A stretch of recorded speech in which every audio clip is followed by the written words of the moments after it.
জাহিদিল কুফার ওয়াল মুনাফিকিন, মুনাফিক এবং কাফেরদেরকে সমানভাবে মারেন, ওদের সাথে কঠোর আচরণ করেন, কাউকে কম আর কাউকে বেশি না। কাফেরের সাথে যে আচরণ হবে মুনাফিকের সাথে সেই আচরণ হবে।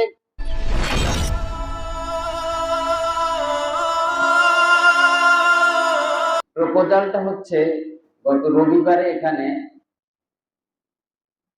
সিরাতুন নবী সাল্লাল্লাহু আলাইহি সাল্লামের ছোট আকারে ঘরোয়া পরিবেশে আয়োজন। বিগত দিনে ঠিক যেমন হয় সেরকমই যুবকেরা আয়োজন করে, যুবকদের পক্ষ থেকে দাওয়াত দেওয়া হয়। দাওয়াত বৈষম্য বিরোধী দাওয়াত, দাওয়াতের ক্ষেত্রে কোনো বৈষম্য করা হয় না।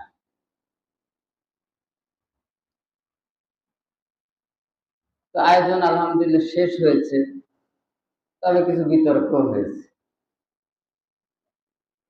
কোন মানুষ কোন একটা আয়োজন সমালোচনার জন্য করেন না, বিতর্ক হোক এজন্য করেন না, বরঞ্চ পরবর্তীতে বিতর্ক হলে যারা আয়োজক তারা একটু কষ্ট পায় যে হিতে বিপরীত হয়ে গেল, ভালোর জন্যই করছিলাম মন্দই হয়ে গেল।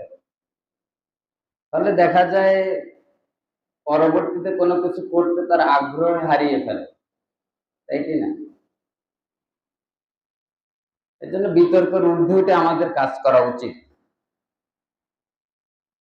মনে না থাকতে পারে এটা আপনারা একটু স্মরণ করায় দিবেন, যাতে করে এটা যদি আয়োজক অথবা ইমাম সাহেবের অপরাধ হয় তারা ক্ষমা স্বীকার করবে,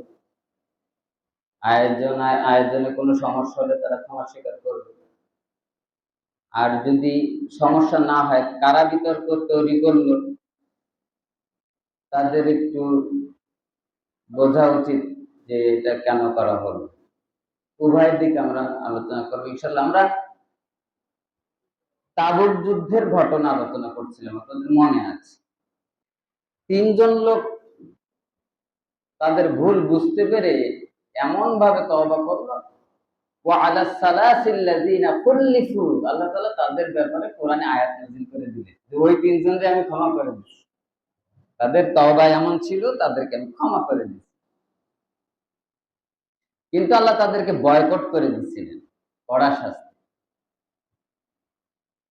যুগে যুগে কাফের, বেদুইন, ইহুদি, নাসারারা যত না ইসলামের ক্ষতি করেছে, মুনাফিকের গোষ্ঠী তার থেকে বেশি ক্ষতি করেছে।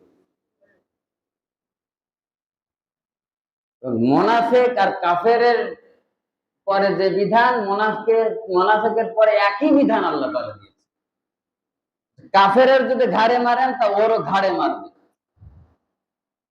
ওর ঘাড়ে মারতে গিয়ে আপনার জন্য এতটুকু মনের ভিতর সঞ্চয় দয়া না হয় যে কাফের দাড়ি নাই, এর এত বড় দাড়ি,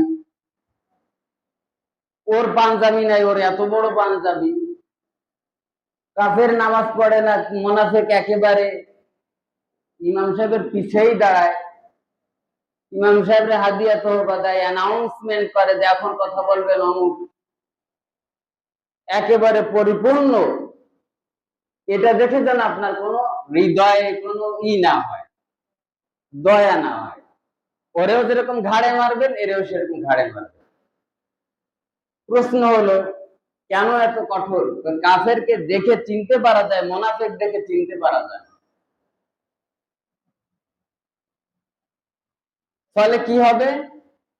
কাফের থেকে চিনতে না পারার কারণে মুসলিমদের, ইসলামের বেশি মুনাফিকরা এই ক্ষতি যুগে যুগে করেছে, কিয়ামত পর্যন্ত আর করবে না।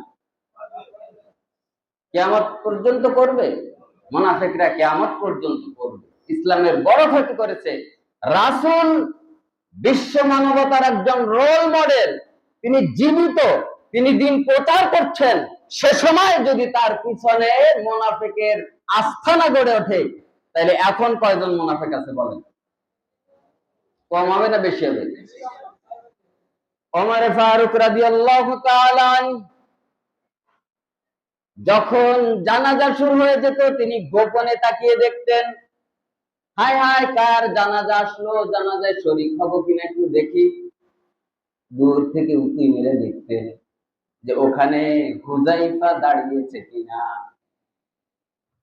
যদি দেখতেন জানাজার নামাজে হুযায়ফা রয়েছেন, তিনি দৌড়ে গিয়ে জানাজায় দাঁড়াতেন। সাহাবীদের জানাজা মিস করা যায় না। হুযায়ফা এসেছে, আমাকেও দাঁড়াতে হবে। দৌড় দিয়ে গিয়ে হুযায়ফারে যখন দেখে, দৌড়ে গিয়ে জানাজায় শরীক হয়। আর তাকায় যখন দেখে হুযায়ফা নাই, তখন আর ওই জানাজায় ওমর ফারুক দাঁড়ায় না। হুযায়ফার কাছে গিয়ে বলে, হুযায়ফা, তোমার কাছে মুনাফিকের লিস্ট দিয়ে গেছিল আল্লাহর রাসূল, দেখো তো হুযায়ফা, মুনাফিকের খাতায় আমার তালিকায় নাম আছে নাকি? কে বলেছেন? কথা বোঝেন নাই বোধহয়। ওমর ফারুক, যাকে শয়তান দেখলে ভয় পায়, ইন্না শাইতানা খাফুল উম, ওমরকে দেখে শয়তান ভয় পেয়ে যায়। সেই ব্যক্তি যে জিজ্ঞাসা করতেছে, হুযায়ফা, তালিকাটা একটু বের করো, দেখো তো আমার নাম আছে কিনা। খুশি লাগার কোনো কারণ নাই যদি ওমরে ফারুকের সন্দেহ হয় যে আমি মুনাফিকের চরিত্র আমার মধ্যে এসে গেল কিনা। আমি একটু আস্ক ইয়োরসেলফ, হিসাব করে দেখেন আমি মুনাফিক কিনা। বলতে পারেন উদ্দেশ্যমূলক ঘা দিয়েছো। ওমরে ফারুক চিন্তা করতেছে আমি মুনাফিক কিনা। আর তোমার একটু দাড়ি লম্বা হয়েছে, পাঞ্জাবি একটু লম্বা হয়ে গেছে, ওমরে ফারুক তো হও নাই। ওমরে ফারুক চিন্তা করতেছে আমি মুনাফিকের চরিত্র আমার মধ্যে অবতরে ঢুকে গেল কিনা। জান্নাত এত সহজ মনে করলে? ওমর ফারুক বলতেছে, হুযায়ফা, দেখো তো আমার নাম আছে কিনা মুনাফিকের খাতায়, আমার কোন আচরণ যেটা মুনাফিকের খাতায় পড়ে যায় কিনা দেখো তো। হুযায়ফা কেঁদে দিলেন, কি বলেন? পৃথিবীর ভিতরে শ্রেষ্ঠ তিনজন মানুষ রয়েছে, তার 3 নম্বর আপনি, মুহাম্মদুর রাসূলুল্লাহ, আবু বকর রাদিয়াল্লাহু তাআলা। আর আপনি শ্রেষ্ঠ মানুষের 3 নম্বর মানুষ, সেখানে আপনি মুনাফিকের তালিকায় আপনার নাম খুঁজেন। আপনি আমাকে লজ্জা দেন। প্রশ্ন, উপস্থিত যারা রয়েছেন, ওমরে ফারুক যদি চিন্তা করে আমি মুনাফিকের কাতারে চলে গেলাম কিনা, আমার আচরণ, আমার কথাবার্তা, এটা আমার মুনাফিকের লক্ষণ যদি হয়ে যায়, কিয়ামতের দিন ধরা খেয়ে যাব।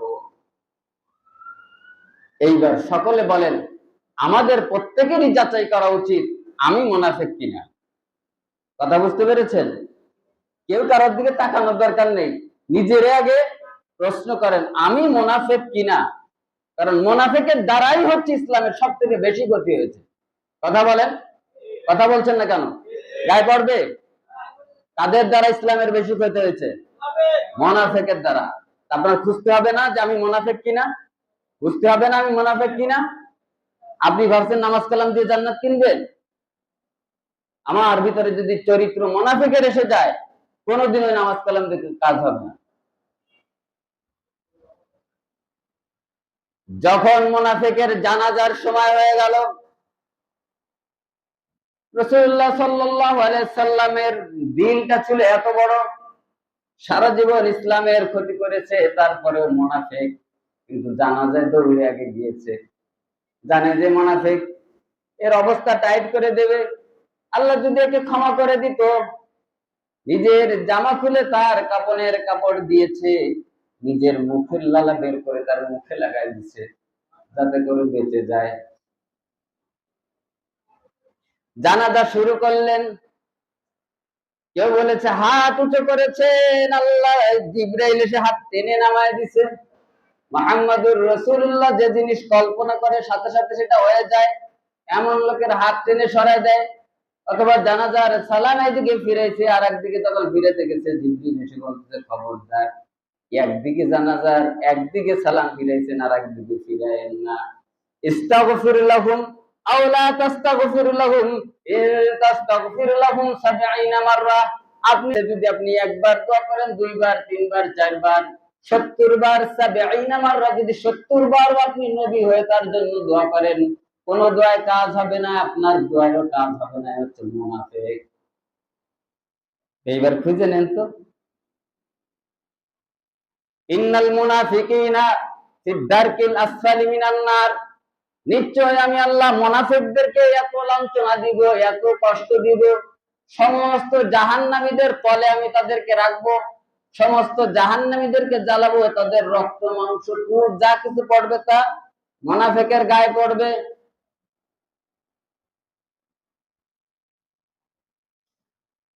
তাহলে আমরা বুঝলাম রাসূলের যুগে মুনাফিক ছিল, এ যুগে মুনাফিক নাই।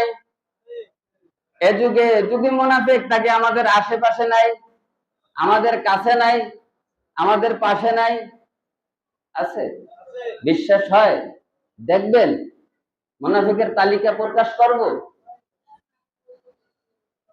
আমি প্রকাশ করব না, আল্লাহ প্রকাশ করবে। আল্লাহ তাআলা বলছেন, ইয়া আইয়ুহান নাবিয়্যু জাহিদিল কুফফারা ওয়াল মুনাফিকিন। ঘটনা তাবুক যুদ্ধের কথা।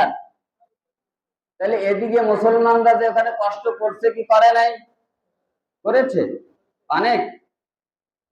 পানির পিপাসায় সাহাবীরা মারা গেছে কি যায় নাই?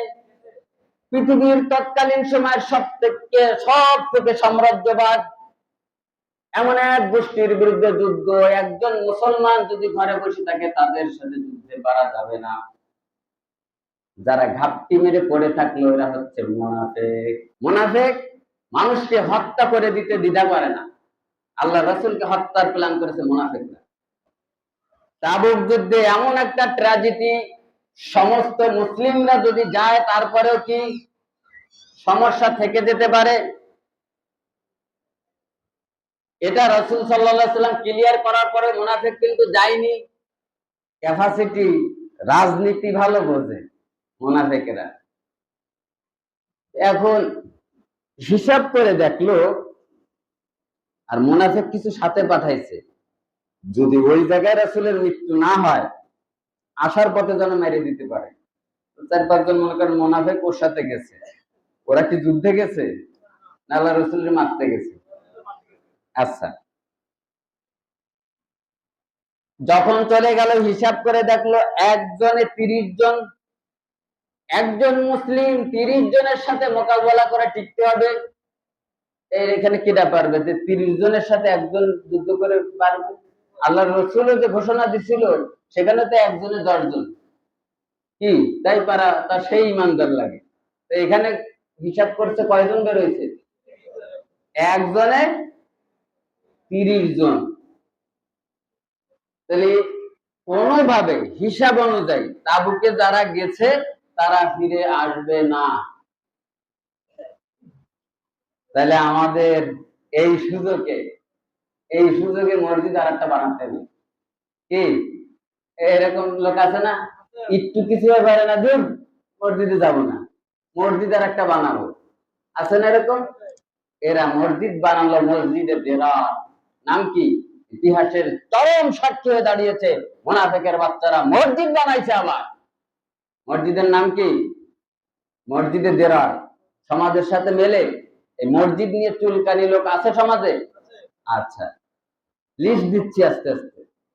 মসজিদের দেরার নির্মাণ করলেন আর ভাবলেন যে যাও যাও তোমরা আর ফিরে আসবে না, এমন এক শক্তিধরের কাছে তোমাদের পাঠাই দিছি। ওরে বাবা, এত বছর জায়গার সাথে লাগছো, আর কি তোমরা ঘুরে দাঁড়াতে পারবা? এই সুযোগে আমরাই দল গঠন করে একটা হ্যাস্ত করে ফেলাম। কেন দল গঠন করে হ্যাস্ত করবো কেন? মুসলিম এক হয়ে একটা কিছু করো। ওরে সরাই দিয়ে তুমি মুসলিম, সে মুসলিম, ওরে ওরাতে ধরাই দিয়ে তুমি কি দল গঠন করো? ওরে ধরে সাইজ করে ফেলবা, তোমারে ধরে সাইজ করবে। কথা বলেন ঠিক কিনা? শয়তানের কাজ কি? একটা ধরা না, একসাথে ধরে। এটা ফেরাউনের বুদ্ধি। যাও তোমাদের এমন এক শক্তিধর, এমন এক রাষ্ট্রের কাছে পাঠাইছি, এমন এক শক্তিধর ক্ষমতাধরের কাছে পাঠাইছি, রোম সাম্রাজ্য তোমাদেরকে ছেড়ে দিবে না। তখন আমাদের মসজিদে দিরার হবে আমাদের সংসদ ভবন, আমরা রাষ্ট্র পরিচালনা করব। আব্দুল্লাহ ইবনে উবাই হবে রাষ্ট্রপতি। সুবহানাল্লাহ বলেন না? বাহ, চালাক হয়ে গেছিলেন। তাইলে ফুল টুল কিনে রেডি, যে তাবুক যুদ্ধেরা গেছে, খালি পরাজয়ের সংবাদ পাবে, আস্তে আব্দুল্লাহ ইবনে উবাইরের ফুলের মালাটা পরায় দেবে। যে গোষ্ঠী যুদ্ধে গিয়েছে তারা মাজলুম না সবল? তারা সংখ্যায় কম না বেশি? সবসময় আল্লাহ তাআলা মাজলুমের পক্ষে থাকেন না সবলের পক্ষে থাকেন? হিসাব মিলাবেন, মাজলুমের পক্ষে থাকেন না সবলের পক্ষে থাকেন? তাইলে এদিকে এরা যুদ্ধে গেল না, আবার মুসলমান নামধারী আবার বড় বড় টুপি, এরা মসজিদে দেরার বানায় ফেলালো, ফুল রেডি রাখলো, ওখান থেকে আসবে, ওই মোবাইল নেই, কাম সারছে, জিতে গেছে, এরকম তো বিষয় না। বিষয়টা কি, কাফেলা ফিরে আসবে, কাফেলার থেকে কেউ এসে সংবাদ দেবে, তাই না? এখন সব রেডি, খুব হাসি মনে রয়েছে, আসে না কেন, আসে না কেন, তথ্য আসে না কেন? হঠাৎ করে দূর থেকে কাফেলা আসতেছে, দেখে যে বিজয়ের বেশে নবী আসে। সুবহানাল্লাহ বলেন না? নবী কিসের বেশে আসে? এইবারে মুখ পুরে এটুকু হয়েছে, কি ভাবলাম আর কি হয়ে গেল। কিন্তু ফিরে আসা কথা না, ঘটনাটা কি? আসলেও তো ফিরে আসা কথা না, আর ফিরে আইছে ঘটনা চক করে, বুঝছেন? ওই রোমরা খালি খালি ভয় পাইছে, এরা তো দেখে হায় হায় খাইছে তো, কিন্তু এদের চরিত্র তো মানুষ জেনে ফেলেছে, আল্লাহ তাআলা জেনে ফেলেছে। আল্লাহ তাআলা রাগ করেছেন যে হায় হায়, মদিনায় এতটুকু একটা ভূখণ্ড, তোমরা কৃষি ক্ষেত খামার করে খেতে, তোমাদেরকে মানুষ চিনত না। আল্লাহ রসুল সাল্লাল্লাহু আলাইহি সাল্লাম মদিনায় আসলেন, তোমরা কৃষক থেকে এক একজন এক এক মন্ত্রণালয়ের এমপি মন্ত্রী হয়ে গেলে, তোমাদের এই মদিনা শহর কেউ চিনত না। আজকে মদিনা শহর একটা রাজধানী হলো। যা কিছু হয়েছে মুহাম্মদুর রাসূলুল্লাহ সাল্লাল্লাহু আলাইহি সাল্লাম করেছেন, আর সেই লোকটাকে আজকে তোমরা হত্যার প্ল্যান করো, ইসলামকে নিঃশেষ করে দিতে চায়, ক্ষমতার লোভ দেখাও। মুনাফিকের চরিত্র এবার আল্লাহ তাআলা তুলে ধরলেন। আল্লাহ তাআলা নবী আলাইহিস সালাতু ওয়াস সালামকে ঘোষণা করে দিলেন, ইয়া আইয়ুহান নাবিয়্যু জাহিদিল কুফফারা ওয়াল মুনাফিকিনা ওয়াগলুজ আলাইহিম ওয়া মাওয়াহুম জাহান্নাম ওয়া বি'সাল মাসীর। আল্লাহু আকবার। আল্লাহ তাআলা বলছেন, হে নবী, জাহিদিল কুফফারা ওয়াল মুনাফিকিন, মুনাফিক এবং কাফেরদেরকে সমানভাবে মারেন, ওদের সাথে কঠোর আচরণ করেন, কাউকে কম আর কাউকে বেশি না। কাফেরের সাথে যে আচরণ হবে, মুনাফিকের সাথে সেই আচরণ হবে। ওদের সামনে আপনি রুখে দাঁড়ান, ওদেরকে প্রতিহত করুন, ওদেরকে বয়কট করুন, ওদেরকে সমাজে কোণঠাসা করে রাখুন। হুকুম কার? আপনারা পারবেন? পারবেন? অগুলুজ আলাইহিমের টিকা আপনারা পড়ে দেখবেন, অগুলুজ কি বলেছে? হে নবী, আপনি কঠোর আচরণ করুন, কিন্তু নবীর ব্যাপারে আল্লাহ তাআলা বলেছে, বিমা রাহমাতিন মিনাল্লাহি লিনতা লাহুম ওয়ালাউ কুনতা ফাযযান গালিযাল কলব।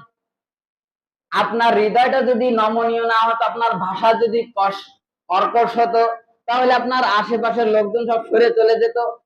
আপনি হচ্ছে কঠোর নন, আপনি হচ্ছে কি? বিনয়ী। বিনয়ী লোকরে আল্লাহ তাআলা কি বলতেছে? যে আপনি শক্ত হন ওদের ব্যাপারে। আর ওদেরকে যে মাইর দেবে, কাফেরকেও যেভাবে দেবে, মুনাফিকরা সেইভাবে দিবে। ইয়া আইয়ুহান নাবিয়্যু জাহিদিল কুফফারা ওয়াল মুনাফিকিন, এমন এক নবী যিনি কঠোর নন, বিনয়ী, তাকে এই নির্দেশ দেওয়া হচ্ছে যে মুনাফিকের সাথে রূঢ় আচরণ ছাড়া করা যাবে না। অথচ নরম ভাষা, হাসি মুখে কথা বলাটাও কিন্তু ইবাদত। নবী আলাইহিস সালাতু ওয়াস সালাম বয়ান করছেন, বয়ানের মূল প্রতিপাদ্য বিষয় ছিল দান করা। কি করা? দান করা। তিনি দানের ব্যাপারে যখন কথা বললেন, যখন বয়ান শেষ হলো, মাহফিল শেষ হলো, এক লোক অঝরে কাঁদছে, নবী হে, আমি কি কোনোদিন জান্নাতে যেতে পারবো? নবী প্রশ্ন করলেন, এই ধারণা তোমার কেন হলো যে তুমি জান্নাতে যেতে পারবে না? তিনি বললেন, আপনি যে বয়ান করেছেন তাতে বোঝা গেল যে ব্যক্তি দান না করে সে কোনোদিন জান্নাতে যেতে পারবে না। আমি এমন গরিব, এমন গরিব, এমন গরিব, আমাকে দিয়ে তো দান হয় না, আমি কিভাবে জান্নাতে যাব? মুহাম্মদুর রাসূলুল্লাহ সাল্লাল্লাহু আলাইহি সাল্লাম বললেন, তুমি কি মানুষের সাথে হাসি মুখে কথা বলতে পারবে? সুবহানাল্লাহ বলেন। তুমি কি এটুকু পারবে যে মানুষের সাথে সদ আচরণ করবে, আল্লাহ রাসূল সাল্লাল্লাহু আলাইহি সাল্লাম বললেন যে এটাই তোমার দানের সদকা হয়ে যাবে। সেই ব্যক্তিকে বলছে কাফেরের সাথে যে আচরণ করবে, আর কার সাথে? মুনাফিকের সাথে একই আচরণ করতে হবে। তাহলে যুগে যুগে ইসলামের বেশি বেজে গেছে, যুগে যুগে ইসলামের ক্ষতি। ওয়াল্লাহি মুনাফিকরা যতটা না ডিস্টার্ব করেছে রাসূলকে, কোন কাফের বেদুইন এতটা ডিস্টার্ব করেনি। তাহলে তাবুক যুদ্ধে সবথেকে বেশি ডিস্টার্ব করেছে কারা? মুনাফিকরা। যখন বিজয়ের ভেসে ফিরে আসছিলেন, তখন আল্লাহ রাসূল বললেন আমরা এই পাহাড়ের পাদদেশ দিয়ে যাই, পাহাড়ের গিরিপথ দিয়ে যাই। তো যখন যাচ্ছিলেন তখন মুনাফিকরা ইশারায় সব কাজ করলো যে আল্লাহ রাসূলকে এখান থেকে ঠেলা দিয়ে ফেলে মেরে ফেলতে হবে। জিবরিল এসে তাকে জানায় দিলেন, তিনি সঙ্গে সঙ্গে দাঁড় করায় তারা তাদের কাফেলা আলাদা করে চলে আসলেন। যাই হোক, তাহলে মুসলমানদের একই সঙ্গে থেকে একই লিবাস ধরে বেশি ক্ষতি করেছে মুসলমানেরাই, মুনাফিকরা। মুনাফিক কিন্তু কাফেরের ঘরে হয় না, মুনাফিক হয় আপনার আশেপাশের লোকেরাই। একেবারে আপনার চাইতে তার দাড়ি লম্বা হবে, টুপি লম্বা হবে, এতটুকু তো আলামত খুঁজে নিতে পারবে। এরা সবসময় ইসলামের আগের কাতারে থেকেই ইসলামের বেশি ক্ষতি করে। এই জন্য ওমরে ফারুক রাদিয়াল্লাহু তাআলা আনহু নিজেই মুনাফিক কিনা হুযায়ফা রাদিয়াল্লাহু তাআলা আনহুর কাছে খোঁজ নিতে গেছেন। এইবার আমার আর আপনার খোঁজ নেওয়ার দরকার কিনা? দরকার আছে। দরকার যদি থাকে, আজকে থেকে আমরা একটু চেষ্টা করি আমি মুনাফিক কিনা সেটা দেখে যদি মুনাফিকের কোন চরিত্র আমার ভিতরে আসে, আমরা যেন সেটা পরিত্যাগ করি। চেয়ারম্যান মহোদয় এসেছেন, আমরা 2-4 মিনিটে আপনি যে প্রস্তাবটা দিয়েছেন সেই বিষয়ে কথা বলবো। গত জুমাতে আমরা যুবক কমিটির পক্ষ থেকে দাওয়াত দিয়েছিলাম। দাওয়াতটা সম্ভবত এরকম যে আপনারা সবাই আসবেন রবিবারে। যুবক কমিটি তাফসীর প্রোগ্রামের, সিরাত প্রোগ্রামের আয়োজন করেছে, কিছু খানা পিনার ব্যবস্থাও করেছে। তবে আপনারা অনেকেই রাসূলের জীবনী জানেন না, তার পিতার নাম জানেন না, দাদার নাম জানেন না। এগুলো আমাদের মুসলিম হিসাবে, রাসূলের ভালোবাসা হিসাবে জানার প্রয়োজন। আপনারা খাতা কলম নিয়ে আসবেন, নোট করে নিয়ে যাবেন, মুখস্থ করবেন। এটাকে বেশি ফোকাস করেছিলাম মনে হয়। আপনারা সবাই আসবেন, খাতা কলম নিয়ে আসবেন, এগুলো নোট করে নেবেন। দাওয়াত আমার না, যুবক কমিটির। আমার মাধ্যমে বলাইছে। আমার মামলা শেষ, মসজিদে কমিটি আছে, আয়োজন করেছে যুবক কমিটি। আমি আগেও বলেছি, কোনদিন সমাজে বিশৃঙ্খলা হয়, ঐক্য নষ্ট হয়, কোরআন সুন্নাহর বাইরে কথা বললে জুতো দিয়ে পিঠে এখান থেকে বের করে দেবে। কি বলেছি বলেন? আমাকে দিয়ে ইসলামের ক্ষতি হলে কি দেবেন? সসম্মানে নয়, অসম্মান করে জুতা দিয়ে পিঠে বের করে দেবেন। এইবার বলেন, আমি কি এই তোমাদের পক্ষ থেকে দাওয়াত আমার হয়েছে কি হয় নাই? কথা বলেন, আমার দাওয়াতে কি ভুল হয়েছে বলেন? দাওয়াত আমার পক্ষ থেকে কোনো ভুল হয়েছে? কথা বলেন না কেন? দাওয়াত ঠিক আছে। এবার দ্বিতীয় পাঠে আসি। তাফসীর মাহফিল, এটা একটা মাহফিল। বহিরাগত লোক আসবে, বাইরের লোক আসবে, কি আসবে না আসবে, যে আসবে মসজিদে ওয়েলকাম। তাবলিগ আসলে আমাদের ওয়েলকাম, চরমনাই আসলে ওয়েলকাম। আমাদের এখানে কোনোদিন কারোর সাথে বৈষম্য করা হয়নি। এখানে যারাই আসবে ওয়েলকাম। বাইদা বাই সে জামাত করে, তাদের মিটিং হয়, সে কি বলতে পারে না তাদের সংগঠন একটা প্রোগ্রামের অ্যারেঞ্জ করেছে, এই আপনারা যায়েন, ওই দিন আমাদের তাফসীর মাহফিল আছে, এতটুকু বলতে পারে? আসলে কি কোনো খাবার লিমিট আছে যে এই খাবারে শর্ট পড়বে, তোমরা এসে না, অমুক দল আসবে অমুক দল আসবে না, এমন কোনো কথা হয়েছে নাকি? হঠাৎ করে দেখা গেল জামাত ইসলাম বাংলাদেশ 16টা বছরের আত্মগোপনে ছিল। ওরা যদি আমাদের অমুক জায়গায় একটা প্রোগ্রাম আছে, তো দৌড়ে সে জায়গায় যাবে, সংখ্যা একটু বেশি যাবে, খুবই স্বাভাবিক। দেখা গেল জামাত ইসলামের লোকজন একটু বেশি এসে গেছে। হায় রে, এখন কি আমি তাদেরকে ঘাট ধরে বের করে দিতে পারি? যুবক কমিটি ঘাট ধরে বের করে দিবে কি? সবাই আসবে, জামাত ইসলাম আসবে। আর এখন তো চরমনাই জামাতের ভিতরে একটা ঐক্য হয়ে গেছে প্রায়। এ সময় তারা আছে, আলহামদুলিল্লাহ, আমরা আরো অনেক আসি। কিন্তু দেখা গেল একটা পক্ষ বেশি এসেছে, তাদেরকে ইমাম সাহেবও ঘাট ধরে বের করে দিতে পারে না, তারাও পারে না, কমিটিও পারে না। এটা মসজিদের দায় না নাকি? এসেছে ওয়েলকাম, খাবারেও আমাদের শর্ট নাই। সে সে সে ওই প্রস্তাবটা যখন হয়েছে আমি বলি, 1 নাম্বার কারণ হচ্ছে আমি কি আমার আমার জায়গা থেকে আমি বেঁচে গেলাম? কথা হলো যে আমি জামাত শিবিরের প্রতিনিধিত্ব করি ইসলামী আন্দোলন বাংলাদেশের এই 5 নং ওয়ার্ডের। আমাকে রাখা হয়েছিল, আমি বলেছিলাম যে আমি রাজনীতি এত ভালো বুঝি না, বিতর্কের মধ্যে যেতে চাই না, তারপর নাম দিছে আমি ওই পর্যন্ত। তাহলে এখনো পর্যন্ত আমাকে কেউ বললে ইসলামী আন্দোলনের লোক বলবে, জামাত শিবির কেন বলবে? 6টা বছর আমাকে জামাত শিবির বলে বলে কতবার পলাইছি আমি, কেন আমাকে? এবার আমি একবার ওই যে সাইদ সাহেবের জন্য দোয়া করলাম, ফোন দিয়ে তুমি জামাত করো, আমরা ই করি, তাতে অসুবিধা কি, আমরা তো ভাই ভাই। কি রে, কি জামাত করি আমি?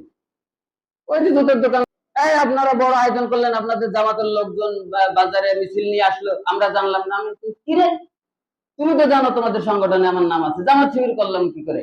ওয়াক্তায় আরিফ ভাই আমাকে বলেছিল যে জামাত এবং চরমানের সাথে একটু কাদা ছোড়াছুড়ি হচ্ছে ফেসবুকে, আপনি কিছু বলেন। আমি কথা বলেছিলাম, তখন ভাবলাম যে জামাত নিয়ে এত কথা হয়, ওদেরকে একটু জানার দরকার। এই সর্বপ্রথম গত সপ্তাহে শোনার পরে শুক্রবার শনিবার আমি গটিয়াঘাটা গেছিলাম ওনার সাথে। এই যে গঠনতন্ত্র কিনে নিয়েছি জামাতের 30 টাকা দিয়ে, এখনো 1 পৃষ্ঠা পড়িনি। আমার যা কিছু ঘটে মুসল্লিদের সাথে পরামর্শ না করে আমি করি না। বলেন আমি কি এই বইটা পড়বো? জামাত সম্পর্কে তো জানার দরকার, এত বিতর্ক কেন? এই হচ্ছে গঠনতন্ত্র, 30 টাকা দিয়ে আমি কিনেছি। এই হচ্ছে জামাতের আমি গোমরা ফাঁস করতেছি। আর এই 3টা বই উনি আমাকে দিয়েছিলেন, তুমি একটু পড়ে দেখো। আমি এখনো পড়া শুরু করিনি, আপনারা যদি অনুমতি দেন, যেখানে কোথায় কোথায় ভুল আছে কি দেখিয়েছে জানার দরকার, আমি পড়বো এই 3টা বই। আর এই হচ্ছে ওনাদের সিলেবাস, কত সস্তা। জামাত করতে গেলে, কোন নেতা হতে গেলে একটা স্টুডেন্ট দেখলে আমি দেখে ভয় পাইছি, এতগুলো সিলেবাস কমপ্লিট করে তা প্রথম ধাপের জামাতের একজন নেতা হওয়া যায়। আমার মতো লোকেরা ভয় পাইছে। হুট করে বলে দিলেন জামাত অত সস্তা না। এখানে যতগুলো তাফসির আছে, যতগুলো হাদিস সনদ মতন সব মুখস্থ আছে, আপনি টাস্কি খেয়ে যাবেন। আমি দেখে তো অবাক হয়ে গেছি। এই যে অত সহজে জামাত করা যায় না, জামাতে ভোট মারা যায়, জামাত করা যায় না, জামাতের সমর্থন করা যায়। জামাতের আমাদের মতো লোক খালি জামাতে ওইভাবে নেবে না নেতা হিসাবে নেবে? তাইলে আমাকে গত এই কয়েক বছর ধরে জামাত বলে বলে আমার ফকিরের যে পলান দিতেছে, এখানে যে পলান দিতেছে। গত সপ্তাহে জামাত আইছে, আমি মাগরিব করে তাড়াতাড়ি সেরে চলে গেছি। আরিফ ভাইয়ের সাথে দেখা, ভাই গেলেন না, কোনায় ডাক দিছি শুনছে কিনা। এরপরে ফোন করে আবার আইছি। সেই বিতর্কের ভিতর আমি কেন পড়ে গেলাম? মিশে চলেছি। চরমনাই যেখানে আছে সেখানে আমি গিয়েছি, জামাত যেখানে, জামাতের প্রোগ্রামই করে নাই, দুই একটা এখন প্রোগ্রাম করতেছে, যাচ্ছি। তারপরে তাবলিগের সাথে আছি, খেলাফতের সাথে, সব জায়গায় আছি। এখন আমি সাংবাদিকতা করি, তারপরে নিউজ কভার করতে আমি যাব না? আমি নিবেদন করেছি, আল্লাহ তুমি সাক্ষী, এর বিচার তুমি করবে আল্লাহ।